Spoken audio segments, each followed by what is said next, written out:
الله الذي هدانا لهذا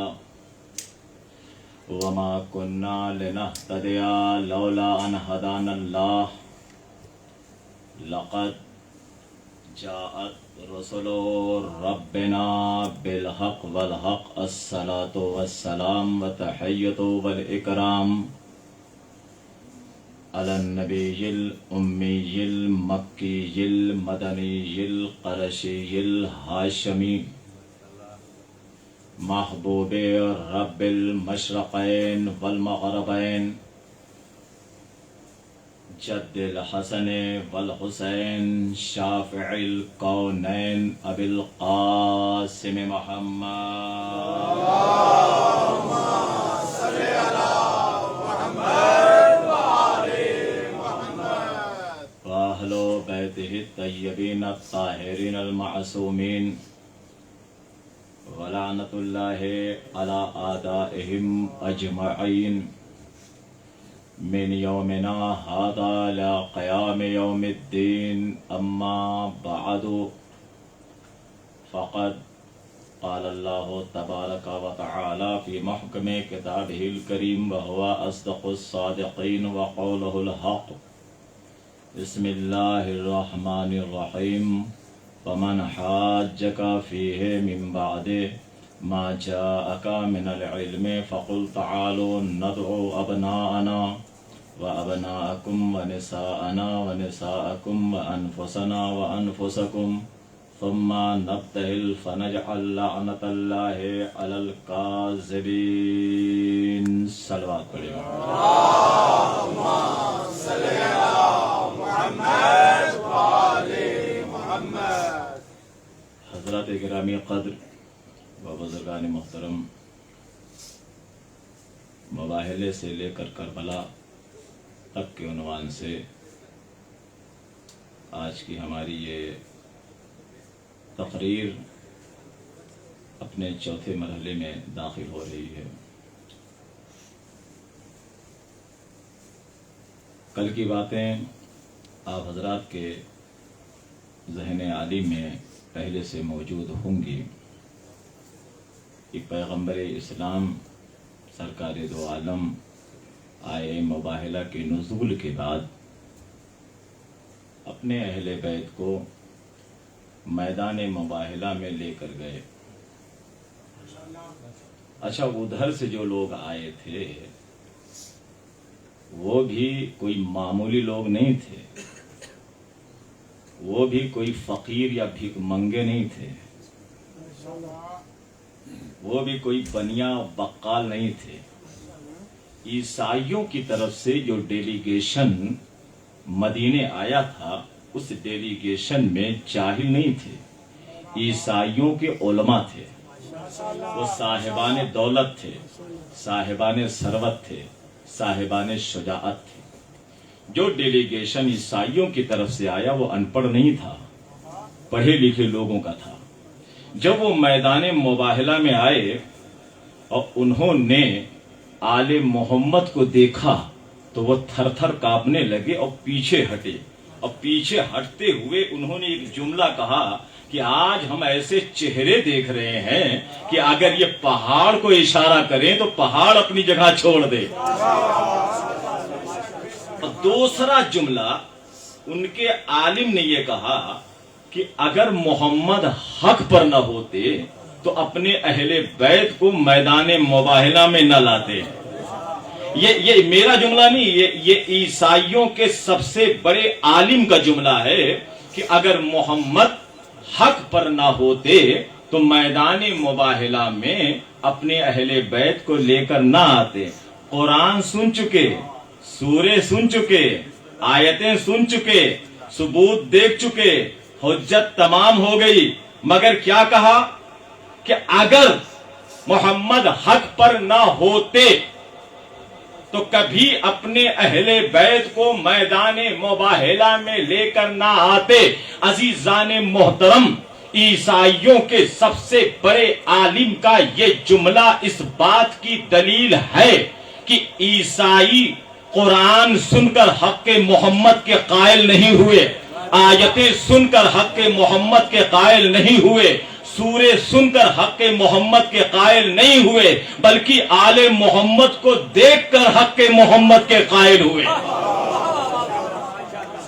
آل محمد کو دیکھ کر حق محمد کے قائل ہوئے. اور پیغمبر اسلام اپنی آل کو میدان مباہلہ میں لے جا کر یہ پیغام دیا کہ جب بھی تحفظ شریعت کے لیے نکلنا، جب بھی تحفظ دین کے لیے نکلنا تو اپنی اکثریت کا کبھی سہارا نہ لینا، اہل بیت کا سہارا لینا.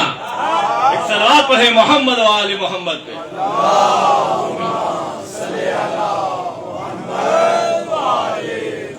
آج جب ہم یہ کہتے ہیں کہ بھائی مباہلے کے ذریعے سے دشمنان دین کا مقابلہ کیجئے تو لوگ کہتے ہیں ارے صاحب کیسی باتیں کرتے ہیں، مباہلہ ماضی کی بات ہے، ماضی کو چھوڑیے مستقبل کو سوچئے.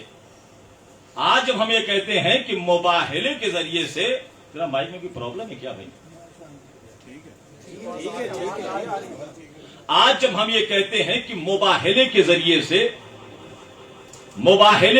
سے دشمنان دین کا مقابلہ کیجئے تو لوگ کہتے ہیں ارے صاحب کیسی باتیں کرتے ہیں، مباہلہ ماضی کی بات ہے، ماضی کو چھوڑیے مستقبل کو دیکھیے، مستقبل کو سوچئے. مباہلہ ماضی کی بات، مباہلہ ماضی کی بات، بدر ماضی کی بات، احد ماضی کی بات، خندق ماضی کی بات، خیبر ماضی کی بات، غدیر ماضی کی بات، مباہلہ ماضی کے بعد. کہا ماضی کے چکر میں کہاں پڑے ہوئے ہیں، ماضی کو چھوڑیے مستقبل کو سوچئے. ہم نے کہا اگر واقعی آپ کا ماضی چھوڑنے کا ارادہ ہے تو احد بعد میں چھوڑیے گا، خندق بعد میں چھوڑیے گا، خیبر بعد میں چھوڑیے گا، غدیر بعد میں چھوڑیے گا، مباہلہ بعد میں چھوڑیے گا. سب سے پہلے آپ قرآن چھوڑیے، سب سے پہلے آپ قرآن چھوڑیے. کہا کیوں؟ ہم نے کہا قرآن آج نازل نہیں ہوا، دور ماضی میں نازل ہوا. قرآن آج نازل نہیں ہوا، دور ماضی میں نازل ہوا. یہ کتاب دور ماضی میں نازل ہوئی مگر مستقبل کی باتیں لے کر آئی، ماضی کے قصے لے کر آئی. اسی قرآن میں آدم کا قصہ، اسی قرآن میں نوح کا قصہ، اسی قرآن میں موسیٰ کا قصہ، اسی قرآن میں عیسیٰ کا قصہ. میں نے کہا اگر واقعی آپ کو ماضی چھوڑنے کا ارادہ ہے تو پھر قرآن سے آدم کا قصہ نکالیے، نوح کا قصہ نکالیے، موسیٰ کا قصہ نکالیے، عیسیٰ کا قصہ نکالیے، ذوالکفل کا قصہ نکالیے. عزیزان محترم، ارے پرائے تو پرائے آج اپنے بھی کہہ رہے ہیں کہ دور ہے آخری محمد کا، آخری محمد کو پکاریے. علی کو کیوں پکار رہے ہیں؟ میں نے کہا کیوں؟ کہا علی دور ماضی کے تھے، علی کا زمانہ گزر چکا، یہ آخری محمد کا دور ہے، آخری محمد کو پکاریے، علی کو نہ پکاریے. حدیث قصہ پڑھیے، حدیث قصہ نہ پڑھیے، دعائے کمیل پڑھیے. یا علی نہ کہیے، یا قائم کہیے، یا مہدی کہیے، یا حجت کہیے. یا علی کیوں کہتے ہیں؟ علی اس دور کے نہیں ہیں، علی دور ماضی کے ہیں. یہ دور ہے آخری محمد کا، آخری محمد کو پکاریے.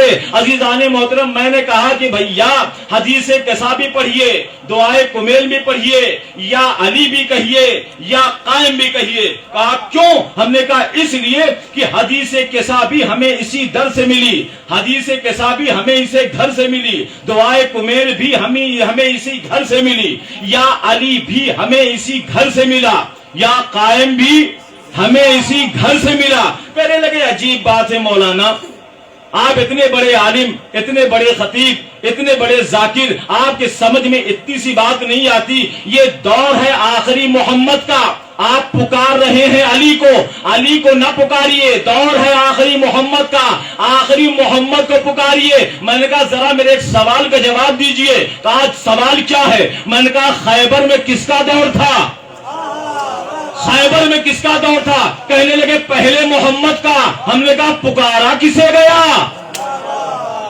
بہت بڑا جملہ کہا آپ نے، بڑے ہلکے میں لے لیا آپ نے، جو ہے لگتا ہے میں آپ کو سمجھا نہیں سکا. کہنے لگے دور ہے آخری محمد کا، آپ علی کو کیوں پکار رہے ہیں؟ علی کو نہ پکاریے، دور آخری محمد کا ہے، یا قائم کہیے یا علی نہ کہیے. ہم نے کہا خیبر میں کس کا دور تھا؟ کہا پہلے محمد کا. ہم نے کہا پکارا کسے گیا؟ کہا علی کو. ہم نے کہا جب خیبر میں پہلے محمد کا دور پکارا گیا علی کو تو آج آخری محمد کا دور ہے، پکارا جائے گا علی.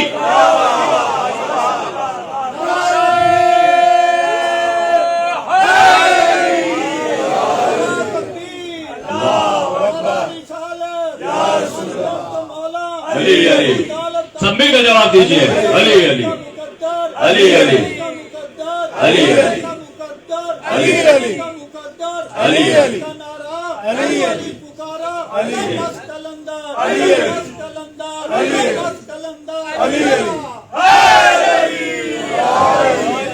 کہا علی کو نہ پکاریے، دور ہے آخری محمد کا، آخری محمد کو پکاریے. ہم نے کہا عقل کے اندھو، ارے اسے ہم نے نہیں پکارا، اسے سب نے پکارا. اسے آدم نے پکارا، اسے نوح نے پکارا، اسے موسیٰ نے پکارا، اسے عیسیٰ نے پکارا، اسے یحییٰ نے پکارا، اسے زکریا نے پکارا.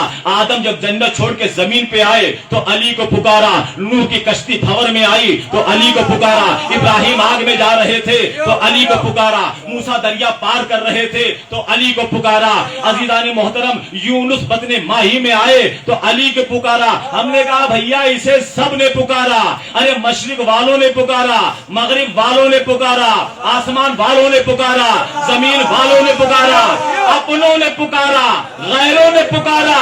یہ الگ بات ہے، کسی نے مولا کہہ کے پکارا، کسی نے لولا کہہ کے پکارا.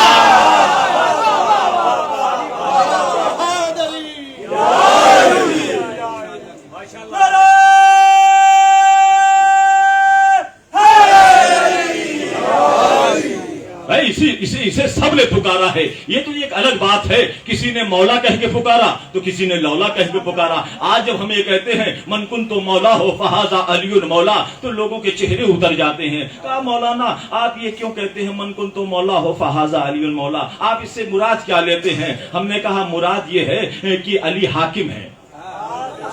کہا علی کو حاکم کس معنی میں لیتے ہیں آپ؟ میں نے کہا جس معنی میں رسول نے لیا. کہ مولا کے معنی یہاں حاکم کے نہیں ہے. ہم کہا تو پھر کیا ہے بھائی؟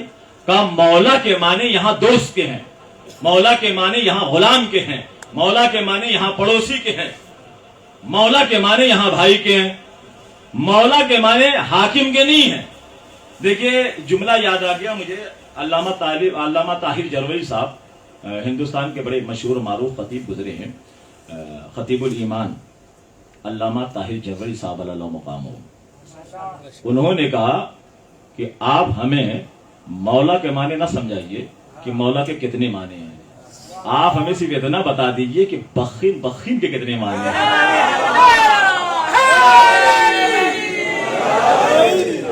آپ ہمیں یہ نہ بتائیے مولا کے معنی چاہے 50 ہو یا 500 ہو، اس سے بحث نہیں ہے. آپ صرف ہمیں اتنا بتلا دیجئے کہ بخیل کے کتنے معنی ہیں. بھائی میدان غدیر میں آپ کے بزرگوں نے جو کہا تھا بخیل لگا یبنا ابی طالب، مبارک ہو اے علی کے، اے ابی طالب کے بیٹے تجھے مبارک ہو. یہ بخیل کے کتنے معنی ہیں یہ بتلا دیجئے. کہا بخیل کے معنی ہے مبارک ہو. دیکھیے ایک صاحب چلے آ رہے تھے دور سے جو ہے، اور پیر میں پلاسٹر چڑھا ہوا تھا. وہ قریب آئے تو میں نے سلام کیا. کہا وعلیکم السلام. میں نے کہا چچا خیریت؟ تو یہ پیر میں پلاسٹر کیسا ہے؟ اور لمبی داڑھی، لمبا کرتا، تو اوپر سے نیچے دیکھا. کہا ارے مولانا صاحب نہ پوچھئے، ہم گھر سے باہر نکلے تھے کسی کام سے، وہ تیز رفتار سے ایک بائک والا جو ہے ادھر سے گزر رہا تھا اور اچانک اس نے ہمیں ٹکر ماری. ہم دور جا کے گرے اور ٹانگ ٹوٹ گئی، پلاسٹر چڑھ گیا. ہم نے کہا مبارک ہو. ٹانگ ٹوٹ گئی، پلاسٹر چڑھ گیا، مبارک ہو بہت. وہ بڑے حیرت سے دیکھا انہوں نے. ہم نے کہا ارے وہ آپ کے صاحبزادے کیا کر رہے ہیں آج کل؟ کہا کس کی بات کر رہے ہیں؟ ارے وہ کمبخت کہیں کا ہائی اسکول میں فیل ہو گیا. میں نے کہا مبارک ہو، آپ کا بیٹا فیل ہو گیا. میں نے کہا آپ پریشان کیوں نظر آ رہے ہیں چچا؟ کہا ارے مولانا صاحب نہ بتائیے، نہ پوچھیے. ہم نے کہا نہیں بتلائیے تو کیا بات ہے، آخر چہرے کا کیا رنگ کیوں بدلا ہوا ہے؟ کہا ارے بینک سے کسی نے ہمارے سارے پیسے اڑا لیے، ہم تو لٹ گئے، برباد ہو گئے. ہم کہا بہت مبارک ہو. آپ کا بینک خالی ہو گیا، بہت مبارک ہو. تو انہوں نے گھور کے ہمیں دیکھا. کہا مولانا صاحب سر پہ امامہ دوش پہ لیدا، ہم تو آپ کو بہت اچھا آدمی سمجھ رہے تھے، پڑھا لکھا سمجھ رہے تھے، مگر تو آپ تو نکلے بڑے بیوقوف آدمی. ہم نے کہا کیوں؟ کہا آپ کو اتنا بھی نہیں پتا کہ مبارک بات جو ہے وہ تنزلی پہ نہیں دی جاتی ہے، ترقی پہ دی جاتی ہے. مبارک بات تنزلی پہ نہیں دی جاتی، ہمیشہ ترقی پہ دی جاتی ہے. ہم آئے اور آپ نے ہمیں دیکھا آپ نے کہا کہ یہ پیر میں پراشرہ کا تھا، ہم نے کہا ٹانگ ٹوٹ گیا، آپ نے کہا مبارک ہو، ہم خاموش رہے۔ آپ نے کہا بیٹا آپ کا کیا کرتا، ہم نے کہا کمبخت کہیں کا ہائی اسکول میں فیل ہو گیا، پھر بھی آپ نے کہا مبارک ہو۔ آپ نے کہا کہ چچا چہرے کا رنگ کیوں بدلا ہوا ہے، ہم نے کہا بینک سے کسی نے پیسے نکال لیے، آپ کہنے لگے بہت بہت مبارک ہو۔ کہا مولانا بڑے بے وقوف آدمی ہے، آپ کو اتنا بھی نہیں پتا کہ مبارکباد ہمیشہ ترقی پہ دی جاتی ہے، تنزلی پہ نہیں دی جاتی، مبارکباد ناکامی پہ نہیں کامیابی پہ دی جاتی ہے۔ میں نے کہا یہی بات تو ہم بھی کہہ رہے ہیں کہ میدان غدیر میں آپ کے بزرگوں نے جو کہا بخن بخن لگا یبنا ابی طالب، ارے آپ کے بزرگوں نے کچھ مولا علی کی ترقی دیکھی ہوگی جبھی تو کہا بخن بخن لگا۔ اگر وہ ترقی نہیں تھی تو بھی اتنا ماننا پڑے گا جنہیں مبارکباد دینے کی تمیز نہ ہو انہیں خلافت کہاں سے مل جائے گی؟ صلوات پڑھے محمد و آل محمد پہ۔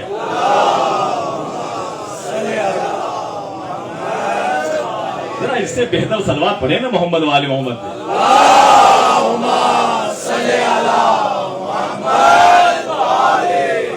دیکھیں میدان غدیر لوگ کہتے ہیں کہ علماء جو ہے، میں تو ایک طالب علم، لوگ کہتے ہیں علماء جو ہے ولایت نہیں پڑھتے ہیں، یہ بڑی شکایت رہتی ہے، علماء ولایت نہیں پڑھتے۔ ہمارا علماء سے بہتر ولایت کون پڑھے گا؟ علماء جو ہے وہ قرآن اور حدیث کے دائرے میں رہ کر ولایت پڑھتے ہیں۔ بھئی 18 ذی الحجہ ہے، غدیر کا میدان ہے، چلچلاتی دھوپ ہے، گرم ہوائیں چل رہی ہیں، پیغمبر اسلام کا قافلہ ہے، حج کر کے واپس مدینے جا رہا ہے، راستے میں جبریل ہے، کہا رک جائیے یا نبی اللہ، اللہ کہہ رہے ہیں یہیں رک جائیں، اور وہ پیغام پہنچا دیے جو نازل کیا جا چکا ہے۔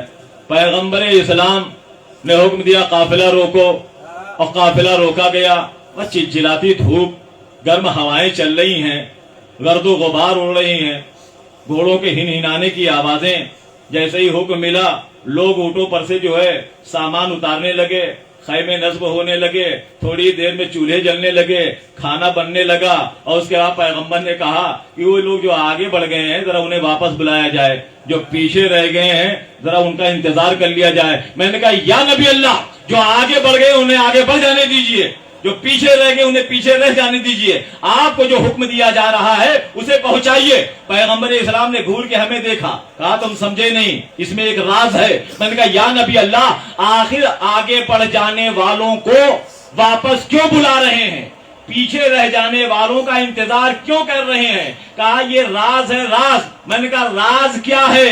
کہا راز یہ ہے کہ میں قیامت تک کے مسلمانوں کو یہ بتلانا چاہتا ہوں کہ یہ بات اچھے سے سمجھ لو کہ جو ولایت سے پیچھے رہ جائے وہ بھی گمراہ، جو ولایت سے آگے نکل جائے وہ بھی گمراہ۔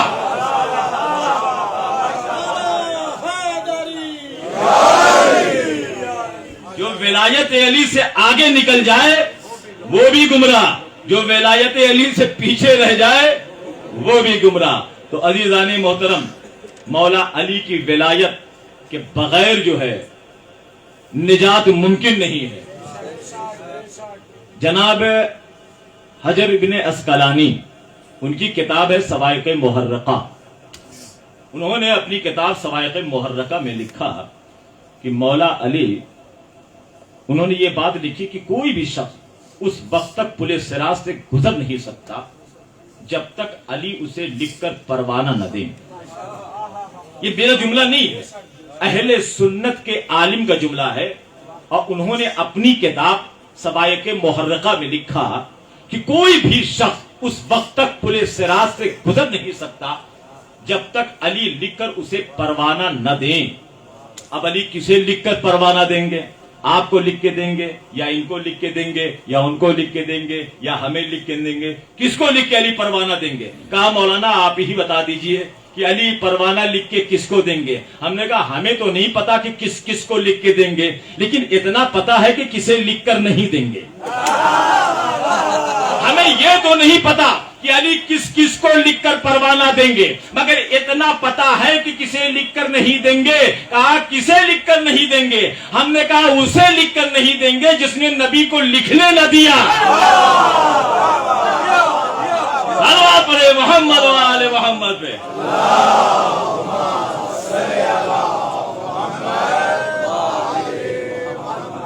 دیکھیے